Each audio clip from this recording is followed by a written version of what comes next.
విమానాల్లో సాంకేతిక లోపాలు, ఎయిర్పోర్టుల్లో భద్రతా ప్రమాణాల వైఫల్యంపై డీజీసీఏ ఆగ్రహం వ్యక్తం చేసింది. వారం రోజుల్లో లోపాలను సరిచేసుకోవాలని, లేదంటే కఠిన చర్యలు తీసుకుంటామని హెచ్చరించింది. అహ్మదాబాద్ లో ప్రమాదానికి గురైన ఎయిర్ ఇండియా విమానం బ్లాక్ బాక్స్ ను భారత్లోనే డీకోడ్ చేస్తామని కేంద్ర మంత్రి రామ్మోహన్ నాయుడు తెలిపారు. దేశంలోని విమానయాన సంస్థలకు డీజీసీఏ సీరియస్ వార్నింగ్ ఇచ్చింది.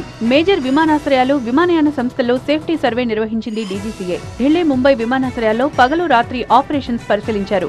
లోపాలు పదే పదే పునరావృతమవుతున్నాయని, గ్రౌండ్ హ్యాండ్లింగ్ పరికరాలు కూడా పనిచేయని స్థితిలో ఉన్నాయని గుర్తించారు. ఎయిర్ క్రాఫ్ట్ మెయింటెనెన్స్ లో భద్రతాపరమైన లోపాలున్నాయని డీజీసీఏ తీవ్ర ఆగ్రహం వ్యక్తం చేసింది. రన్వే మీద మధ్యలో ఉండాల్సిన లైన్ మార్కింగ్ వెలిసిపోయి, చెదిరిపోయి ఉన్నట్లు తెలిపింది.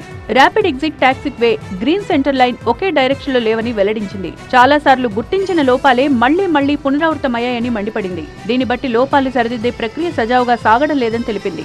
గుర్తించిన లోపాలను సరిదిద్దేందుకు ఆపరేటర్లకు 7 రోజుల గడువు ఇచ్చింది. డీజీసీఏ సేఫ్టీ సర్వే తర్వాత కీలక నివేదికను విడుదల చేసింది.